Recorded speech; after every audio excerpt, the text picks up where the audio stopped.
స్వచ్ఛమైన నాణ్యమైన గౌదర్పార్ పూజా ఉత్పత్తులు www.gaudarpar.com ద్వారా ఆన్లైన్ లో ఆర్డర్ చేయండి. మీ ఇంటిని దేవాలయంగా మార్చుకోండి. నమస్తే రమ్ గారు. నమస్తే జయ. రమ్ గారు, ఏదైనా సరదా కథ చెప్పుకుందాం రమ్ గారు ఈరోజు. ఈ మధ్య మనం సరదా కథలు ఎక్కువ చెప్పుకుంటున్నాం. నేను పడి పడి నవ్వుతూనే ఉంటున్నా స్టోరీ అయ్యే వరకు. చాలా మంది మేము బాగా నవ్వుకున్నాం అని చెప్తున్నారు. అయితే ఒకళ్ళిద్దరికి ఇదేమిటి ఇలాంటి కథలు చెప్తున్నారు అనిపిస్తుంది. ఇప్పుడు కథ అంటే ఎప్పుడు నీతిదాయకమైన కథనే చెప్పగలమా? ఎప్పుడు నీతిబోధకంగానే చెప్తాం ఆ పిల్లలకి. నీతులు రోజు చెప్తే మీకు నచ్చుతుందా? వింటామా? స్ఫూర్తిదాయకమైన కథలు అప్పుడప్పుడు వినాలి, నీతిదాయకమైన కథలు అప్పుడప్పుడు వినాలి. అన్ని యాక్సెప్ట్ చేస్తే బాగుంటుంది. అంటే యాక్సెప్ట్ చేయొద్దు, వినండి, ఎంజాయ్ చేయండి. మీకు నచ్చకపోతే ఓకే. ఇప్పుడు ఎలాంటి పిచ్చి కథలో ఏంచైనా ఖచ్చితంగా నువ్వు తీసుకోగలిగితే ఏదో ఒక మంచి విషయం ఉంటుంది. మీరు తీసుకోవటం చేత కావాలి. అదే సమస్య. మీరు టాపిక్ ఎత్తారు కాబట్టి చెప్తున్నాను. యాజ్ ఏ హోస్ట్ గా, ప్రోగ్రామ్ ప్రొడ్యూసర్ నేనే కాబట్టి ఒక్కొక్కసారి కింద వచ్చే కామెంట్స్ కి వెంటనే రిప్లై చేద్దామా అనిపించి కూడా, సోషల్ మీడియా కదా రమ్మగారు, వెంటనే మనం చేసి వాళ్ళు చేసి కరెక్ట్ పద్ధతి కాదు కదా అన్నట్లుగా అనిపించి అనిపిస్తుంది కదా అని ఆగిపోవటం. కానీ కొన్ని కామెంట్స్ పెడుతున్నారు, ఇది అసలు మీకు అవసరమా, ఇది డిస్కస్ చేసే విషయమేనా అంటే అది ఎలా రిసీవ్ చేసుకోవాలంటే ఏ అంశం అయితే అవసరం అవుతుంది. ఏదైనా అవేర్నెస్ కోసం. ఇప్పుడు మీరు ఒక గెస్ట్ ఉన్నారు, మీరు అన్ని సబ్జెక్టుల మీద మీకు పరిజ్ఞానం ఉండబట్టే మీతో మేము చెప్పించుకుంటున్నాం. ఒక్క స్టోరీస్ కోసమేనా రమ్మగారు అన్ని విషయాలు చెప్పగలుగుతారు. అట్లాగే ఇంకో గెస్ట్ ఎవరైనా కాబట్టి వాళ్ళు ఆపోజిషన్ లో ఉన్నారు. ఇలాంటి స్టోరీస్ అసలు అవసరమా అంటే దానికి అసలు ఏం చెప్తాం, దానికి ఏం చెప్పలేదు. ఇప్పుడు ఇలాంటిది కాదు, ఎలాంటి పిల్లలకి రోజు ఒకటి చెప్పాలి కాదు రమ్మగారు. ఒక 52 అంతకు ముందు ఒక 74 years బామ్మగారు డెలివరీ అయ్యారు. అప్పుడు మీరు నాకు అందుబాటులో లేరు. తర్వాత మొన్న కూడా నాకు మీరు అందుబాటులో లేరు. వేరే మన ఇంకొక గెస్ట్ మన కల్పవల్లి గారితో చేసాం. అసలు ఇలాంటివి ఎందుకు డిస్కస్ చేస్తున్నారని ఒక 2-3 కామెంట్ చేశారనమాట. అలాంటివి చెయ్యొద్దు అనే ఆలోచనలో, అదే మనం విమెన్ రిలేటెడ్ సబ్జెక్ట్ కాబట్టి ఇలాంటి చెయ్యమాకంటే దీనివల్ల ఫ్యూచర్ లో వచ్చే మీ ఇబ్బందులు, ఈ రకమైన ఇబ్బందులు ఉంటాయని చెప్పి లీగల్ గా మాట్లాడాము. ఒక గైనకాలజిస్ట్ తో మాట్లాడించాం, ఒక మోటివేషనల్ స్పీకర్ తో మాట్లాడించాం, అలాగే కల్పవల్లి గారు కూడా మాట్లాడారు. దానికి ఇంకా మనం కామెంట్ పెట్టేస్తే ఎట్లా అలా చెయ్యొద్దు అనేది అంతే తప్ప మామంటే ఓన్లీ స్టోరీస్ కోసమే లేదు కదా. అదే అన్ని విషయాలు కవర్ చేయాలి కదండి. అంటే హ్యూమన్ రిలేటెడ్ ప్రతి ప్రోగ్రామ్ ని, ప్రతి విషయాన్ని మనం మాట్లాడాల్సిందే. ఇప్పుడు ఇది మాట్లాడకూడదు అంటే వ్యర్థ పదార్థాలు ప్రపంచంలో ఏముండవు, అన్ని మనకు కావాల్సిందే. ఇవాళ మనం అసలు అవసరం లేదు ఈ మ్యాటర్ ఎందుకు అని అనిపిస్తే రేపొద్దున అదే మన మీదకి వస్తుంది. రావచ్చు కదా, పర్వాలేదు దాని మీద. అంటే ఇప్పుడు ఎవరు ఎలా కామెంట్ చేస్తారంటే వాళ్ళ మానసిక స్థితి ఉంటుంది. అంతే వదిలేయటమే, చూసుకుని నవ్వుకోవటం. కథ చదివినప్పుడు లేదా విన్నప్పుడు మన తాలూకు భావావేశం ఎలా ఉంటుందో దాన్ని బట్టి కామెంట్ ఉంటుందని భావిస్తాను నేను. నాకైతే ఏమనిపిస్తుంది అంటే మామ్ ద్వారా ఒక అన్ని రకాల విషయాలకు సంబంధించిన పరిజ్ఞానం అందించాలనేది నా ఉద్దేశం. అది ఒక రమగారి ద్వారానే కావచ్చు, లేకపోతే కల్పవల్లి గారే, లేకపోతే సత్యవాణి గారు, లేకపోతే ఇంకొకరు అందరి ద్వారా మీ దగ్గర ఉన్న నాలెడ్జ్ ని మా ప్రేక్షకులకు అందించాలనేది. రైట్ అనుకోండి. అంతే. సరే, కథ అనుకున్నాం కదా.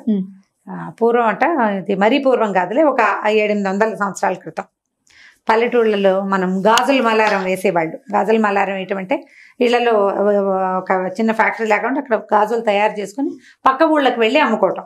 మలారం అంటే ఏంటంటే ఒక బ్యాగ్ సంచి లాగా ఉంటుంది. మనం ఒక గాజులైన కథ చెప్పాం, అలాంటిది అద్భుతమైన కథ ఇది. అది ఎంత అద్భుతమైన కథ, ఇదంతా సరదాగా ఉంటుంది. ఈ మల్లయ్య అని ఒక గాజుల మలారం ఆయన ఉన్నాడు. ఈయన ఏం చేసేవాడు, ఈ మలారాన్ని తయారు చేసుకుని ఒక పెద్ద బ్యాగ్ నిండా రకరకాల గాజులు ఏర్పరచుకుని పక్క ఊళ్ళలో అమ్మడానికి వెళ్ళేవాడు. అయితే ఏమైందట, ఇతను ఏం చేసేవాడు, కొంచెం మంచివాడు, ఇతను మెతకవాడు. అన్నం తీసుకెళ్ళేవాడు. ఇప్పుడు ఈ ఊరి నుంచి పక్క ఊరికి ఇప్పట్లాగా ఇది వరకు ఏమున్నాయి సాధనాలు, తిరగడానికి ఏం లేవు, రవాణా మార్గాలు లేవు, కాలినడకనే తిరగాలి. ఈయన కాలినడకలో ఈ ఊరు వెళ్ళి, ఈ ఊరు నుంచి ఆ ఊరు వెళ్ళి, ఆ ఊరు నుంచి ఇంకో ఊరు వెళ్ళి రాత్రికి తిరిగి వచ్చేవాడు. 3-4 ఊళ్ళు కవర్ చేసుకుని. ఈ మధ్యలో తినడానికి భార్య అన్నం ఏదో కట్టించేది. ఇతను ఏం చేసేవాడంటే తనకు సరిపడా అంత మాత్రమే కాకుండా ఇంకో ముద్ద ఎక్కువ తీసుకెళ్లేవాడు. దారిలో ఎవరైనా నడక తోడు అవసరం కదా, అడవుల్లో చిట్టడవుల్లో తిరగాలి. ఈ ఊరించి ఆ ఊరు వెళ్ళే వాళ్ళు కనపడతారు. వాళ్ళతో వెళ్తూ మధ్యాహ్నం 7-2 భోజనాలకి ఎక్కడైనా అన్నం తినడానికి ఆగామనుకో, అవతల వాడి దగ్గర అన్నం లేకపోతే అందుకని ఒక ముద్ద ఎక్కువ పెట్టవే, కావాలంటే నేను ముద్ద తక్కువ తిని అవతల వాడికి ఇంకో ముద్ద ఎక్కువ పెడతాను అనేవాడట. అంత అన్నం పట్టుకెళ్ళి ఏదో ఒక కూర పచ్చడో వేసేది, కాస్త మజ్జిగ చిన్న దాంట్లో కాస్త మజ్జిగో ఏదో పట్టుకెళ్ళేవాడు. వెళ్తూ ఉండేవాడు. కొన్ని రోజులు అలా తిరుగుతూ ఉండేవాడు. ఒక రోజు ఏమైందట, ఓ రామాపురం ఊరు నుంచి వచ్చేటప్పుడు మధ్యాహ్నం ఎవ్వరూ తోడు దొరకలే అతనికి. మంచి ఎండాకాలం. అయితే ఏమైంది, బాగా ఎండగా ఉంది. ఇతను ఏం చేశాడు, మామూలు చెట్ల దాకా కాకుండా దూరంగా ఒక మర్రి చెట్టు ఉందట. సాధారణంగా ఈ పాటసారులు వాళ్ళు ఇలా ఏకాంతంగా ఎవరు లేనప్పుడు మర్రి చెట్ల జోలికి వెళ్ళరు. ఇతను ఏమనుకున్నాడు, ఈ ఎండ మాడిపోతుంది, చిన్నపన్న చెట్లు చాలవు, మర్రి చెట్టు కింద అయితే హాయిగా ఉంటుంది, చల్లగా ఒక గంట కొనుక్కు తీయచ్చని ఏం చేశాడు, ఆ మర్రి చెట్టు కిందకి పోయాడు. ఒక్కడే, తోడు లేకుండా కూడా అడవుల్లో ఒంటరిగా చెట్ల కింద కూర్చుంటే కష్టమని భయాలు ఉండేవి అప్పట్లో. ఈ మర్రి చెట్టు కింద కూర్చున్నాడు. సరే, అన్నం తిన్నాడు. ఎండాకాలం కదా, అన్నం చెల్లల. ఎండాకాలం వేసరికి మంచినీళ్ళు తాగేస్తాం, మజ్జిగ తాగేస్తాం, నీ అన్నం చెల్లదు, అన్నం ఎక్కువ తినలేకపోతాం మధ్యాహ్నం. ఈయన చేశాడు, బాగా ఆ గిన్నెలో అంత అన్నం ఉండిపోయింది. తను ఏమనుకున్నాడు, సరేలే ఏ కుక్కలో ఏవైనా జంతువులో తింటాయి, కాకులైనా తింటాయి అని చెప్పి ఓ బాదం ఆకుల విస్తరి తెచ్చుకుంటాడు అన్నం తినేటప్పుడు. ఆ విస్తట్లోనే అన్నాన్ని పెట్టి ఆ మర్రి చెట్టు మొదట్లోనే ఓ పక్కకు పెట్టేసి ఇతను వెళ్ళిపోయాడు. దారిలో వచ్చేసాడనమాట. 2 రోజులు గ్యాప్ తీసుకున్నాడు. ఎందుకంటే ఎవరు నడకదారిలో తోడలేరు, ఎండ మాడిపోతుంది, ఒక్కడనే అవుతున్నాను అని మానుకున్నాడు. అయితే ఏమైందట, ఆ రోజు ఏ రోజైతే ఇతను అన్నాన్ని వదిలిపెట్టాడో ఒక బ్రహ్మరాక్షసి ఒకటి ఆ దారిలో వెళ్తోంది. ఏమనుకుందంటే, ఈ ఎండాకాలం చాలా అన్ని చోట్ల చెట్లు ఖాళీ అయిపోతుంటాయి, పక్షులు అవి కూడా ఉండవు, ఆహారానికి మనుషులు దొరకరు, జంతువులు దొరకవు, ఎండాకాలం అందరికీ సమస్యే. ఈ బ్రహ్మరాక్షసి మర్రి చెట్టు అయితే నీడగా ఉంటుంది, దీని దగ్గర బాగా పక్షులు అవి ఇవి జంతువులు చేరతాయి, ఇక్కడ దేన్నైనా స్వాహ చేయొచ్చు అని అనుకుని అది ఆ మర్రి చెట్టు దగ్గరకు వచ్చింది. ఈ మర్రి చెట్టు మొదట్లో అంత బాదమాకులు ఆకుపచ్చగా విస్తరి, అందులో తెల్లగా ఇంత అన్నము, అంత ఆవకాయ కనపడేసరికల్లా ఇది ఏమిటో ఇది చూద్దామని చూస్తే అదేదో ఖాద్య పదార్థంలాగా తెలుసు, అంటే తినే పదార్థం అని అర్థమైంది. ప్రయత్నం చేసి చూద్దామని అది అప్పటిదాకా జంతువుల్ని పక్షుల్ని ఎప్పుడైనా మనుషుల్ని కూడా భోంచేసింది. అన్నం ఏనాడు దాని బతుకులో తినలేదు. అన్నం చూసింది, ఆవకాయ కొద్దిగా తీసుకుని నాలుగు రాసుకుంటే సర్రమంది మొదట, తర్వాత బాగున్నట్టు తోచింది. ఇదేదో బాగుందని ఈ అన్నము ఆవకాయ చక్కగా కలుపుకుంది. అంతకుముందు ఆవకాయ అన్నం కలుపుకున్న ఆనవాళ్ళు కనపడుతున్నాయి, ఆకులు ఎంగిలాకే కదా అది. అక్కడి నుంచి అన్నం తినేసింది. తిన్నాక అన్నం దానికి విపరీతంగా నచ్చిందట. ఎంత బాగుంది, ఇట్లాంటి ఆహారం తినేవాడు ఎవడో ఇక్కడ వదిలిపెట్టాడు, ఆ వదిలిపెట్టిన వాడిని పట్టుకుని వాడి వెనకాల వెళ్ళిపోవాలని చూస్తోంది. పైగా ఆ ఎంగిలాకులో తినేసరికల్లా ఆ వ్యక్తి మీద దానికి చాలా ప్రీతి కలిగింది. అవతల అతను అన్నం తిని మరి ఇంకెక్కడ పెడతాడు, ఓ ఆకు తెచ్చుకున్నాడు, అందులో అన్నం తిన్నాడు, మిగిలిన అన్నం అందులో పెట్టాడు. అతను ఎంగిలాకే కదా తినేసరికల్లా వీడెవడో వస్తే వాడు వెనకాల వెళ్ళిపోదామని నిశ్చయించుకుని ఉంది. 2 రోజులు గ్యాప్ తీసుకున్నాడు కదా మల్లయ్య. 3వ రోజు మధ్యాహ్నం వచ్చాడు. వచ్చాక ఏం చేశాడు, ఇదే దారిని వచ్చాడు, ఎవ్వరూ లేరు, ఆ ఊళ్ళో బేరం అయిపోయింది. వచ్చి మర్రి చెట్టు దగ్గరకు వచ్చాడు. యాజ్ ఇట్ ఈస్గా వచ్చాడు. అన్నం తీసు తిన్నాడు. ముందు రోజు ఇంత అన్నం మిగిలిపోయింది కదా ముందుసారి వచ్చినప్పుడు, ఈసారి అన్నం ఒక ముద్ద తక్కువ తెచ్చుకున్నాడు. సరే, అన్నం తిన్నాక ఇంకా కాస్త కొద్దిగా, అంతకుముందు ఇంత మిగిలింది, ఈసారి ఇంతే మిగిలింది. అన్నం తిని కాసేపు కాళ్ళు చాపుకుందామని పడుకున్నాడు. కాస్త పై పంచి పరుచుకుని, నేల మీద ఏం పడుకుంటారు, చెట్ల కింద పురుగు పుట్రా ఉంటాయి, తువ్వాళ్ళు ఏవో ఉంటాయి కదా భుజాల మీద, ఓ తువ్వాలు పరుచుకుని నెతికిని చేయబెట్టు పడుకునేసరికి ఎవరో ఆడ మనిషి ఏడుస్తున్నట్టు వినపడింది. ఎవరో ఏడుస్తున్నారు, ఎవరమ్మా కేకలు పెట్టాడు. తీరా చూస్తే కాస్త అవతలగా ఒక ఆడ మనిషి, ఓ నడి వయసుది, ఒక 40 ఏళ్ళు ఉంటాయి, ఒక మనిషి కూర్చుని ఏడుస్తుంది, ఏదో పాత చీర కట్టుకుని ఉంది. ఉండేసరికల్లా అన్నాడు, అమ్మా ఎవరమ్మా, ఏమిటి ఇంత మధ్యాహ్నం వేళ ఇక్కడ ఎవరు లేరు, ఇక్కడికి ఎందుకు వచ్చావంటే, కాదండి నేను మా ఆయన ఇద్దరం వచ్చాము, ఆయనేమో ఎటో దారి తప్పిపోయాడండి, ఎటు వెళ్ళిపోయాడో తెలీదు అంటే, మీ ఆయన పేరు ఏమిటంటే, మా ఆయన పేరు నేను ఎలా చెప్తానండి అంటుంది. మొగుడు పేరు చెప్పాల.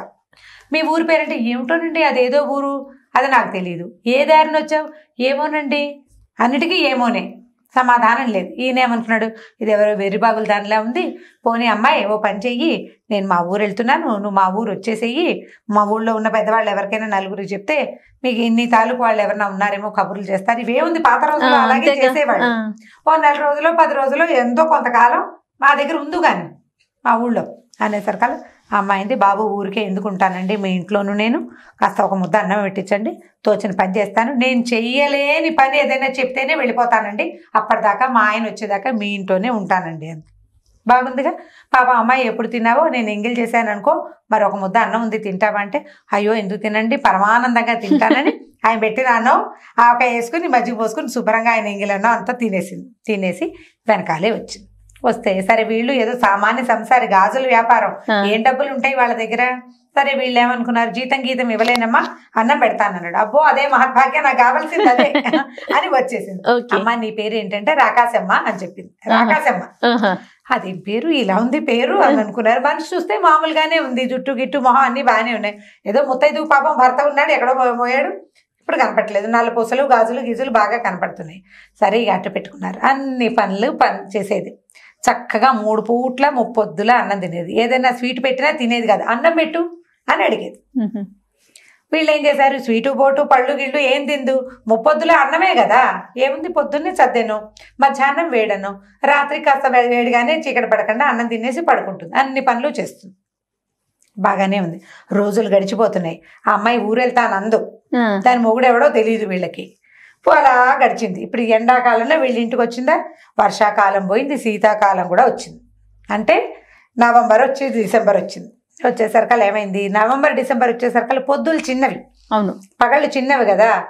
ఈ శరదృతు అంటే ఈ కాలం వచ్చేసరికల్లా మనకి సంక్రాంతి పండగకి ముందు గాజులు విపరీతంగా బేరాలు అవుతాయి, డబ్బులు వస్తాయి కదా. సంక్రాంతి రోజులు వచ్చేసరికి డిసెంబరు జనవరి రోజుల్లో ఏ వస్తువుకైనా వ్యాపారం బాగా సాగేది. పాత రోజుల్లో అంతే, ఇప్పుడు అంతే కదా.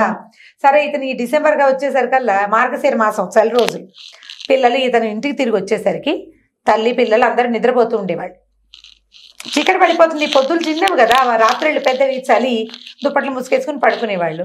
ఈయన బాగా చీకటి పడ్డాకే ఆ రాత్రిపూట వచ్చేవాళ్ళు. ఓ రోజు ఏమైందట, ఈ బేరం చేసుకుని ఆయన తిరిగి వచ్చేసరికల్లా వీళ్ళంతా నిద్రపోతున్నారు. ఈయన భార్య, రైతు భార్య రాకాశమ్మ, అయ్యగారు వచ్చినట్టున్నారు, తలుపు తీవే అందుకు. తీవే అనగానే రాకాశమ్మ కూడా చాపేసుకుని ఓ మూల పడుకుంది. పొడుగ్గా చేయి చాపి తలుపు తీసింది. తీసేసరికల్లా ఈవిడ ఒత్తిగిల్లు చూసింది. రైతు భార్య, ఈ అమ్మాయి ఇక్కడి నుంచి లేచెళ్ళలేదు, చెయ్యి మాత్రం సాగి తలుపు దాకా వెళ్ళిపోయింది అనే సంగతి అర్థమైపోయింది. ఈవిడ బిగుసిపోయింది, అమ్మో ఏమిటిది అని. ఈయన లోపలికి వచ్చాడు. లోపలికి వచ్చేసరికల్లా రాకాశమ్మ పడుకుంది. ఈయన లోపలికి వచ్చాడు. ఏమే అన్నం పెడతావుటే అని లేపాడు భార్యని. మరి భార్య కదా అన్నం పెట్టాలి. ఆవిడ వణుక్కుంటూ లేచొస్తే, అదేమిటే అంత చలిగా ఉందా, వణికిపోతున్నావు, దుప్పటి కప్పుకొని అన్నం పెట్టన్నాడు. ఈవిడ శాలువా ముసుకేసుకుని వంటింట్లోకి వచ్చి, దుప్పటి చలి వణుకు కాదురా నాయన నీ మొహమండా, నువ్వు దాన్ని ఎవరితో తెచ్చావు, అది మనిషి కాదు, ఆవిడ పడుకుని ఇక్కడి నుంచి తలుపు తీసింది అనేసరికల్లా, అదేమిటి నీ ఏం కాదన్నాడు. కానీ ఆయన ఆలోచించుకున్నాడు, ఈ అమ్మాయి తలుపు తీసిందా, ఇప్పుడు ఒక మనిషి నేను వచ్చి తలుపు తీసాను అనుకో, తలుపు తీస్తే అవతల మనిషి వచ్చేసరికి నేను మంచం మీదకి ఎలా వెళ్ళి పడుకుని నిద్రపోతాను, పడుకోలేరు కదా, పడుకోలేరు, ఎవరైనా అంతే కదా. ఇక్కడి నుంచి అక్కడికి వెళ్ళాలంటే టైం పడుతుంది. నేను లోపలికి వచ్చినప్పుడు రాకాశమ్మ చాప్ మీదే మూల పడుకుని నిద్రపోతుంది అంటే నిజమేనమాట. సరే ఈ అమ్మాయిని అబ్జర్వ్ చేయాలనుకున్నారు. ఓ 2-3 రోజులు చూసాక దీన్ని వదిలించుకోవాలి, ఇది మనిషి కాదు, ఏం చెయ్యాలి. అక్కడి నుంచి అన్నాడు, రాకాశమ్మ ఇంత ఇల్లు చిన్నది కానీ మనకి బోల్డ్ అంత పెరడుందమ్మా, చుట్టూత ప్రహరీ గోడ కట్టి మొక్కలు పెట్టుకుంటే బాగుంటుందమ్మా అన్నాడు. దాందేముందండి, కట్టేద్దామంత. అప్పటిదాకా ఈ అమ్మాయి ఇంటి పనులే చేయటం వాళ్ళకి తెలుసు, చకచకా పనిచేస్తుంది. ఒక గొయ్యి తవ్వి మట్టి తీసి దాంట్లో ఆవు పేడ అవి ఇవి కలిపి ఇటుకలు తయారు చేసి స్వయంగా కాల్చి ప్రహరీ గోడకి గొయ్యి తీసి ప్రహరీ గోడ కట్టేసింది ఈ రాకాశమ్మ. ఓకే, ఎప్పుడైతే మనం ఆడవాళ్ళు ఒక్కళ్ళే ఈ పనులు చేయలేరు, మగవాడి సహాయం లేకుండా ఈ అమ్మాయి ఈ పని చేస్తుందంటే ఇదేదో మామూలు మనిషి కాదు అనే సంగతి ఊళ్ళో జనాలకు కూడా అర్థమైపోయింది. ఇది అద్భుతం కాదు, ఏదో విపరీతం అని. అద్భుతంగా తోచటం లేదు, అద్భుతాలు వేరు కదా, అద్భుతాల్లో నాజుకుతనం ఉంటుంది, ఇది రాక్షసత్వం లాగా కనపడుతోంది. అక్కడి నుంచి అందరూ గమనించారు, చూస్తున్నారు. ఇది చకచక 1-10 రోజుల్లో ఇటుకలు కాల్చేసింది, బట్టిలాగా వేసేసి ఆ ఇటుకలన్నీ పెంచి ప్రహరీ గోడ వేసేసి గొప్పలు ఇవి దవి పాదులు దవి మొక్కలు పెట్టింది. ఈయన అన్నాడు, అమ్మాయి ఇంత చిన్న చిన్న మొక్కలు ఎప్పటికి పెరుగుతాయి, అమ్మాయి పెద్ద మొక్కలు పెట్టుకుంటే బాగుంటుంది అన్నాడు. చేయలేరు కదా, పెద్ద మొక్కలు ఎలా చేస్తారు, ఇంత మొక్కని పెద్దది ఎవరైనా ఎట్లా చేస్తారు, చేయలేకపోతారు కదా అని ఊహించాడు. దాందేవుందయ్య గారు మనం తెచ్చుకోమని పక్కన అడవిలోకి వెళ్ళి పెద్ద పెద్ద మొక్కలు తీసుకొచ్చి ఇక్కడ పెట్టి, చూసారా పెద్ద మొక్కలు పెట్టాను అని. ఎవరి తోటలోంచో జామ చెట్టు, ఇంకెవరి తోటలోంచో అరటి చెట్టు కూడా పట్టుకొచ్చేసింది. ఈ చెట్లన్నీ వచ్చేసరికి ఊర్లో వాళ్ళకి తెలిసిపోయింది బాగా దీని సంగతి. వాళ్ళందరూ నువ్వు ఈ ఊరన్నా ఖాళీ చేయి, లేదా ఆ అమ్మాయినన్నా పంపించేయి, ఇలాంటి విపరీత ప్రవృత్తి ఉన్న వాళ్ళని ఊళ్ళో ఉంచుకుంటే నీకు ప్రమాదం, మాకు కూడా ప్రమాదమే. విరుచుకు తింటే ఊరి మీద పడి, అంతేగా, నువ్వు వెళ్తావా దాన్ని పంపించేస్తావా అన్నారు. ఏం చెప్పినా చేసేస్తుంది, చెయ్యలేని పని చెబితేనే అది వెళ్తానంది. ఏ పని చెప్పినా చేసేస్తుంది. సొంత ఇల్లు, ఏదో కాస్త పొలం పుట్రా చిన్నవి ఉన్నాయి, 1-2 గొడ్లు ఉన్నాయి, పాలు తీసేస్తుంది, గేదెలు గడిగేస్తుంది, చెరువుకి వెళ్ళిపోతుంది, నీళ్లు తెచ్చేస్తుంది, సమస్తమైన పనులు చేసేస్తుంది. ఎలా దీన్ని? సరే ఇంతలో ఏమైంది, రోజు ఆలోచిస్తున్నారు బుర్ర బాదుకుని ఏం చేయాలో తెలియక. ఒకరోజట ఓ పిల్లి ఓ ఎలుకని తరుగుతోంది. మామూలుగా కనిపిస్తాయి కదా, ఇప్పుడు పెద్ద చిన్న ఇల్లుండి విశాలమైన ప్రాంగణాలు ఉంటే ఎలకలు, ఉడతలు అలా రకరకాల చిన్న పొన్న జంతుజాలం కనపడుతుంది. ఈ పిల్లి కాస్త పరిగెడుతోంది ఎలుకని పట్టుకోవడానికి. ఆ ఎలుక తుర్రుమని ఒక చిన్న కంతలోకి దూరిపోయింది. ఈ రైతు కొడుకు ఆఖరి వాడు ఒక 4 ఏళ్ల పిల్లాడో 3 ఏళ్ల పిల్లాడు ఉన్నట్ట. రాకసమా రాకసమా ఎలుకని తేవే అన్నట్ట. అనేసరికి అదెంత పని, నేను చేయలేనా ఏమిటని చిటుక్కుని ఇంత రాకాసమ్మా ఇంత చిన్నదైపోయి ఎలుక కన్నంలోకి వెళ్ళింది. వెళ్ళంగానే ఈ రైతు ఏం చేశాడు, దొరికిందిరా ఛాన్స్ అని గబగబా ఒక గంపెడి మట్టి తెచ్చి ఆ కన్నంలో పోసేసాడు. అది బయటికి రాలేదు. ఇంకా దాన్ని బాగా మెత్తేసి చిల్లు పూడ్చేశారనమాట పూర్తిగా. ఈ వెచ్చని రాకాసమ్మ ఆ తవ్వుకు బయటికి రావడం దాని వశం అయ్యే పని. ఇక అలా వెళ్ళిన రాకాసమ్మ ఇంకా మళ్ళీ ఇంటికి రాకుండా అక్కడ వెళ్ళిపోయింది అనమాట. ఆ తర్వాత ఇటు రోడ్ల మీద ఎక్కడైనా కనపడిన వాళ్ళని తెచ్చుకోకూడదు, అదెవరో బ్రాహ్మణ కథలాగా అని తెలుసుకున్నారనమాట వాళ్ళు. ఇంకా ఎప్పుడు ఆయన జాగ్రత్తగా మర్రి చెట్ల దగ్గర అక్కడ అన్నం వదిలిపెట్టేవాడు కాదు. వదిలిపెడితే ఇగో ఇలాంటి వచ్చేస్తుంది. అందుకని మన వాళ్ళు ఏం చెప్పేవాళ్ళు అంటే, ఇప్పటికి కూడా చెప్తారు జయ, ఆడపిల్లలు జుట్లు విరబోసుకుని తిరగకూడదని, ఏమైనా చెట్ల కింద కూర్చొని తినకూడదని చెప్తారు. మనం చెట్టు కింద సంవత్సరంలో ఒక్కసారే తింటాం. అవును, ఈ కార్తీక మాసంలో మాత్రమే. ఆ రోజులోనే, అది కూడా పగళ్ళు. రాత్రిళ్ళు తినకూడదు, ఆహారాన్ని విడిచిపెట్టకూడదు. అవన్నీ పాత రోజులు ఎందుకు నియమాలు ఉండేవి, ఇలాంటివి ఏవో జరిగేవి బహుశా, అందుకని ఇవి చేయకూడదు అంటారు. జుట్టు విరబోసుకుని తిరిగినా కూడా బాగా అందంగా కనపడతారని, వాళ్ళతో పాటు వచ్చేస్తారని అట్లా చెప్పేవాళ్ళు. నిజమా కాదా అనేది మనకు తెలీదు, కాకపోతే ఇదేదో మంచిది కాదు, చేయకూడదు అని చెప్పి ఈ కథ. చాలా బాగుంది రమ్మగారు, సరదాగా ఉంది కదా. చాలా చాలా బాగుంది, నవ్వుకోవటానికి, పిల్లలకి చెప్తానికి కూడా చాలా బాగుంటుంది. ఓకే రమ్మగారు, ఇంకొక స్టోరీతో మళ్ళీ కలుద్దాం. ఓకే.